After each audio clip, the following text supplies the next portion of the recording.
नमस्कार मित्रो.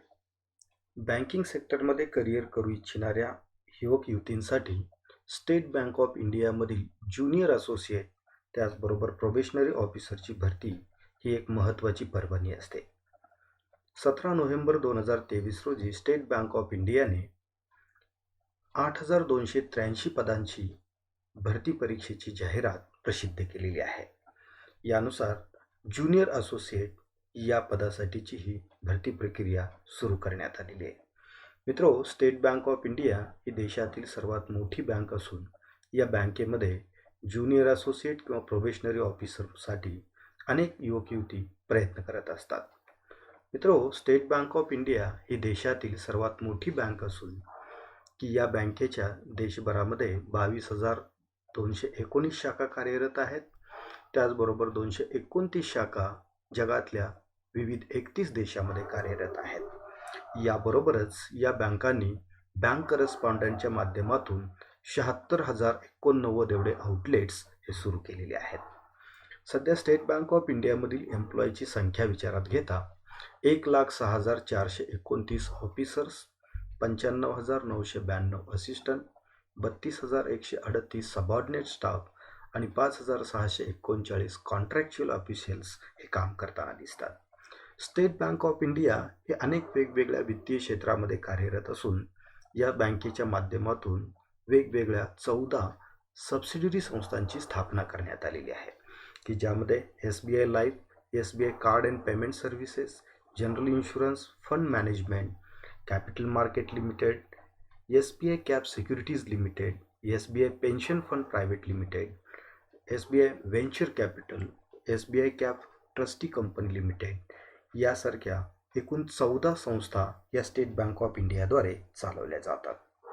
म्हणजेच देशातील जनतेला बँकिंग सेवा सुविधा देण्याबरोबरच इतर अनेक वेगवेगळ्या प्रकारच्या वित्तीय सेवा सुविधा उपलब्ध करून देण्यासाठी या बँकेने इतर विविध सबसिडियरी ऑर्गनायझेशन्स या सुरू केलेल्या आहेत. अशा मोठ्या संस्थेमध्ये या ठिकाणी जॉईन होण्याची ही एक महत्त्वाची संधी आहे.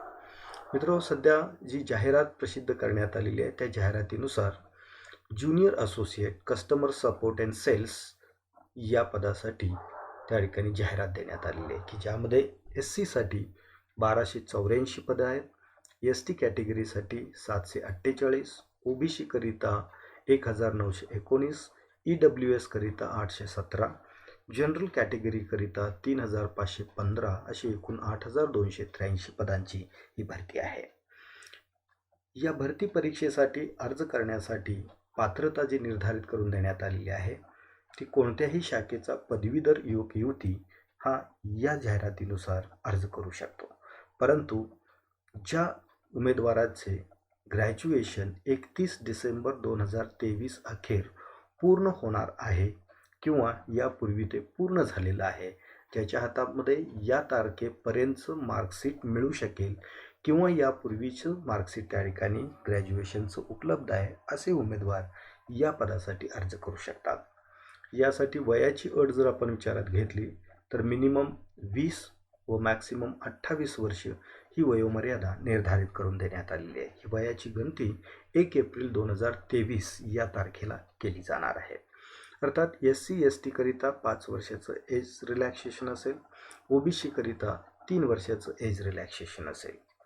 या पदासाठी ऑनलाईन अर्ज करण्याची अंतिम मुदत 7 डिसेंबर 2023 ही असून याकरिता जनरल, OBC व EWS कॅटेगरीतील उमेदवारांच्याकरिता 750 रुपये फी असेल. SC/ST व फिजिकली डिसेबल्ड कॅन्डिडेटकरिता कोणत्याही प्रकारची परीक्षा शुल्क किंवा परीक्षा फी असणार नाही.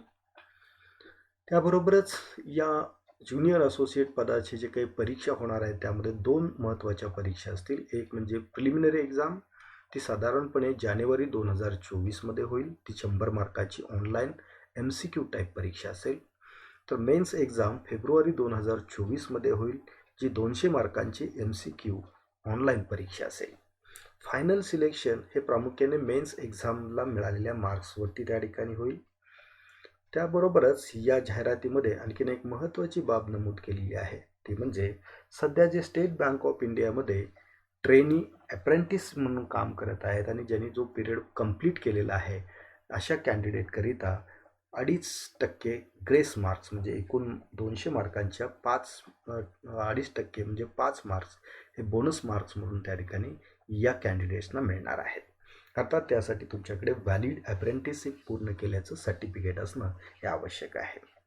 सर्वसाधारणपणे उपलब्ध पदाच्या 50% वेकन्सीच्या आधारे category wise waiting list declare केली जाईल. यामध्ये जे कॅन्डिडेट सिलेक्ट होतील त्यांना किमान 6 महिन्याचा प्रोबेशन कालावधी हा देण्यात येणार आहे. मित्रो, ही त्या ठिकाणी ऑनलाईन अर्ज करण्यासाठीची वेबसाईट आहे. बेसिकली ही जरी स्टेट बँक ऑफ इंडियाची परीक्षा असली तरी ही परीक्षा घेण्याचं संपूर्ण कामकाज हे institute for banking personal selection म्हणजे IBPSच्या माध्यमातून केलं जाणार आहे. त्यामुळे आपण ऑनलाईन अर्ज करत असताना तो IBPSच्या पोर्टलवरतीच आपण रजिस्ट्रेशन करून आपण ऑनलाईन अर्ज सबमिट करणार आहात. त्यासाठीची ही त्या ठिकाणी वेबसाईट यामध्ये देण्यात आलेली आहे. ऑनलाईन अर्ज करण्यापूर्वी काही महत्त्वाच्या गोष्टी आपल्याला लक्षात घेणं गरजेचं आहे. जेव्हा आपण ऑनलाईन अर्ज करणार असाल त्याच्यापूर्वी आपल्याकडे valid email ID, mobile number, चालू स्थितीतील मोबाईल नंबर, त्याचबरोबर स्कॅन केलेला फोटोग्राफ, स्कॅन केलेली सिग्नेचर की फोटोग्राफ हा साधारणपणे किमान 20 ते कमाल 50 KB या साईजमध्ये असावा. सिग्नेचर ही किमान 10 KB ते मॅक्सिमम 20 KB एवढ्या साईजमध्ये असावी. त्याचबरोबर आपल्या डाव्या हाताच्या अंगठ्याचं इम्प्रेशन हे कोऱ्या पेपरवरती उठवून त्याचं स्कॅनिंग करून 20 ते 50 KBच्या साईजमध्ये त्याची सॉफ्ट कॉपी आपल्याकडे असावी लागेल. आपण जर त्या ठिकाणी SBIमध्ये अप्रेंटिसशिप पूर्ण केलेली असेल तर त्याचं सर्टिफिकेट हे आपण जास्तीत जास्त 500 KBमध्ये PDF स्कॅन करून घेणं आवश्यक आहे. त्याचबरोबर आपल्याला एक हँड रिटन डिक्लेरेशन द्यायचं आहे की ज्याची साईज 50 ते 100 KBपर्यंत असायला पाहिजे. हे हँड रिटन डिक्लेरेशन लिहित असताना ते हाताने लिहायचं आहे, मात्र कॅपिटल लेटर्स वापरायचे नाही. अर्थात हा मजकूर काय लिहायचं आहे हे देखील जाहिरातीमध्ये देण्यात आलेलं आहे की जो स्क्रीनवरती आपल्याला त्या ठिकाणी दिसणारा जो मजकूर आहे तो आपण स्वतः कोऱ्या पेपरवरती हाताने लिहून त्याच्यावरती आपण सिग्नेचर करायचे आणि हे जे काही डिक्लेरेशन आहे ते आपण स्कॅन करून आपण पेनड्राईव्हमध्ये रेडी ठेवायचं. म्हणजे आपल्याला त्या ठिकाणी ऑनलाईन ॲप्लिकेशन फॉर्म सादर करत असताना कोणत्याही प्रकारची अडचण उद्भवणार नाही. मित्रो, या परीक्षेबद्दल ओव्हरऑल जर सिलेक्शन प्रोसेस जर आपण पाहिली तर ही एक नॅशनल लेवलची ऑनलाईन MCQ टाईप एक्झाम आहे. या परीक्षेकरिता महाराष्ट्रातील उमेदवारांकरिता हिंदी, इंग्लिश आणि मराठी माध्यम उपलब्ध करून देण्यात आलेलं आहे. त्याचबरोबर या परीक्षेला मेन्स आणि प्रिलिमिनरी एक्झाम दोन्ही परीक्षेकरिता नेगेटिव्ह मार्किंग आहे. म्हणजे एका चुकीच्या प्रश्नाला 0.25 मार्क्स म्हणजे त्या ठिकाणी 1/4 मार्क्स हे त्या ठिकाणी लेस केले जाणार आहेत. प्रिलिमिनरी एक्झाम ही 100 मार्कांची असेल, मेन्स एक्झाम ही 200 मार्कांची असेल आणि त्यानंतर ज्या राज्यामधून आपण अप्लाय केलेला आहे त्या राज्याची लोकल लँग्वेजची एक टेस्ट त्या ठिकाणी असेल. या पदाच्या सिलेक्शनकरिता कोणत्याही प्रकारची मुलाखत म्हणजेच इंटरव्ह्यू ही त्या ठिकाणी असणार नाही. ओव्हरऑल सिलेक्शन हे प्रामुख्याने फायनल एक्झाम म्हणजे मेन्स एक्झाममधील मार्क्सच्या आधारे होणार आहे. म्हणजेच प्रिलिमिनरी एक्झामचे मार्क्स हे फायनल सिलेक्शनसाठी गृहीत धरले जाणार नाही. पहिल्या टप्प्यातील जी प्रिलिमिनरी एक्झाम त्या ठिकाणी घेतली जाईल ती साधारणपणे 100 मार्कांची असेल. त्यासाठी 1 तासाचा कालावधी असेल की ज्यामध्ये English language, numerical ability, reasoning ability हे 3 विषय असतील की याचं स्कोरिंग 30, 35, 35 या पद्धतीने त्याचे मार्क्स असतील. इंग्लिश लँग्वेज हा सेक्शन वगळता न्यूमरिकल ॲबिलिटी आणि रिझनिंग ॲबिलिटी याकरिता आपणास हिंदी आणि मराठीचा देखील पर्याय उपलब्ध असेल. प्रिलिमिनरी एक्झाम आणि मेन्स एक्झामकरिता जे त्या ठिकाणी सेंटर्स, एक्झाम सेंटर्स असतील की ज्यामध्ये याची यादी आपल्याला स्क्रीनवरती दिसत असेल. अहमदनगर, अकोला, अमरावती, छत्रपती संभाजीनगर, धुळे, जळगाव, कोल्हापूर, लातूर, मुंबई, ठाणे, नवी मुंबई, नागपूर, नांदेड, नाशिक, पुणे, रायगड, सांगली, सातारा, सोलापूर हे त्या ठिकाणी एक्झामचे सेंटर्स असतील. हे सेंटर्स प्रिलिमिनरी एक्झाम आणि मेन्स एक्झाम दोन्हीसाठी असतील. त्याचबरोबर मेन्स एक्झाम जी असेल की या मेन्स एक्झामसाठी प्रिलिमिनरी एक्झाममधील गुणानुक्रमे त्या कॅटेगरीनुसार एका पदासाठी 10 कॅन्डिडेट शॉर्टलिस्ट केले जातील की ज्यांना मेन्स एक्झाम देता येणार आहे. म्हणजेच या 10मध्ये येण्यासाठी आपल्याला प्रिलिमिनरी एक्झाममध्ये जास्तीत जास्त स्कोअर करणं हे आवश्यक राहील. मेन्स एक्झामकरिता एकूण 4 सेक्शन असतील, ज्यामध्ये जनरल अँड फायनान्शियल अवेअरनेस त्यासाठी 50 मार्क्स असतील व 35 मिनिटाचा कालावधी असेल. जनरल इंग्लिशकरिता 40 मार्क्स असतील, त्यासाठी 35 मिनिटाचा कालावधी असेल. क्वांटिटेटिव्ह ॲप्टिट्यूडकरिता 50 मार्क्स असतील, त्यासाठी 45 मिनिटाचा कालावधी असेल. रिझनिंग ॲबिलिटी आणि कम्प्युटर ॲप्टिट्यूडकरिता 60 मार्क्स असतील आणि त्यासाठी 45 मिनिटाचा कालावधी असेल. म्हणजेच एकूण 190 प्रश्न असणारी 200 गुणांची ही परीक्षा असून त्यासाठी 2 तास 40 मिनिटाचा कालावधी हा देण्यात आलेला आहे. यामध्ये आणखीन एक बाब लक्षात ठेवणं आवश्यक आहे की यामधल्या प्रत्येक सेक्शनकरिता स्वतंत्र टायमिंग आहे आणि त्या वेळेमध्येच आपल्याला तो सेक्शन सोडवणं हे आवश्यक असणार आहे.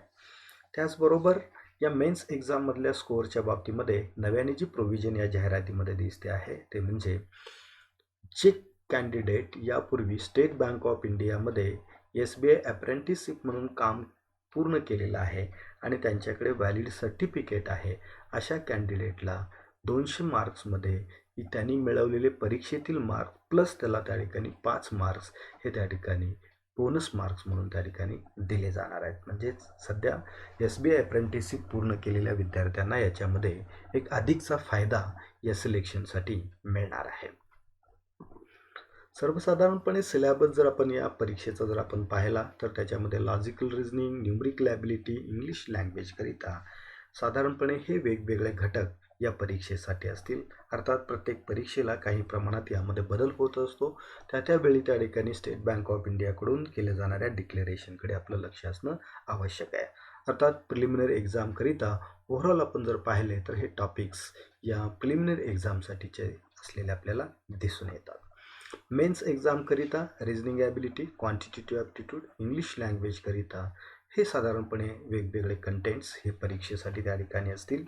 त्याचबरोबर जनरल अँड फायनान्शियल अवेअरनेसमध्ये current affairs, static GK, banking and financial terms, static awareness, त्याचबरोबर बँकिंग अँड फायनान्शियल अवेअरनेस यासारखे कॉम्पोनंट्स यामध्ये असतील.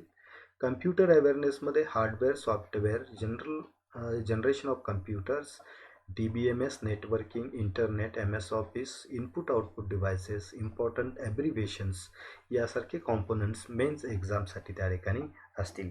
या दोन्ही एक्झाम ह्या ऑनलाईन असणार आहेत. त्याचबरोबर त्या मल्टिपल चॉईस म्हणजेच MCQ पद्धतीच्या असणार आहेत. मित्रांनो, या परीक्षेकरिता आपल्याला ऑनलाईन अर्ज करण्यासाठी आवश्यक असणारी माहिती स्टेट बँक ऑफ इंडियाच्या मूळ वेबसाईटवरती देखील उपलब्ध आहे. तिथून आपण त्या ठिकाणी ॲडव्हर्टाइजमेंट डाउनलोड करू शकता. इथे आपल्याला त्या ठिकाणी जी ॲडव्हर्टाइजमेंट दिसते इथे क्लिक केल्यानंतर आपल्याला PDF मध्ये ॲडव्हर्टाइजमेंट मिळेल. आपण डिटेल तपशीलवार माहिती त्या जाहिरातीमधून घेऊ शकता.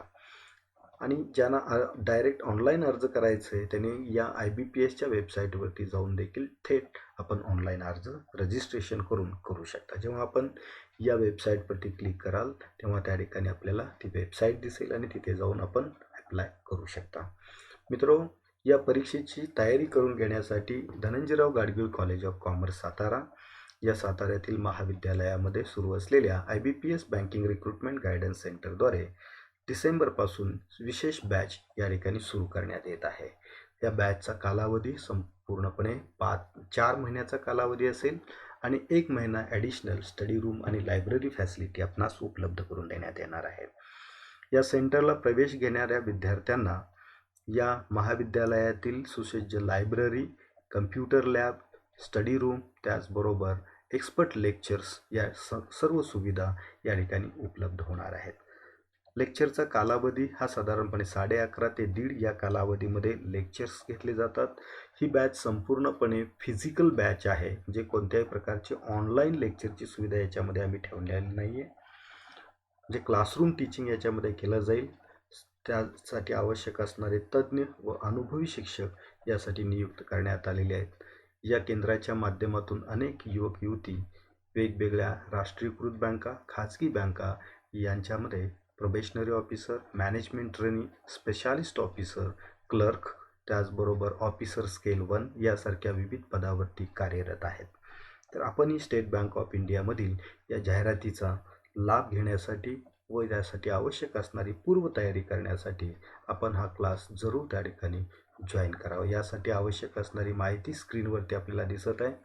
ज्यांना या बॅचकरिता प्रवेश घेण्याची इच्छा आहे त्यांनी या ऑनलाईन वेबसाईटवरती जाऊन आपलं रजिस्ट्रेशन करणं आवश्यक आहे. रजिस्ट्रेशन करून त्या ठिकाणी आवश्यक ती माहिती भरावी, आपले फोटो आणि आवश्यक डॉक्युमेंट्स अपलोड करावेत आणि त्यानंतर ऑनलाईन ॲप्लिकेशन केलेल्या ॲप्लिकेशन फॉर्मची प्रिंटआउट घेऊन कॉलेजच्या कार्यालयामध्ये यासाठी आवश्यक असणारी फीस जमा करणं हे आवश्यक राहील.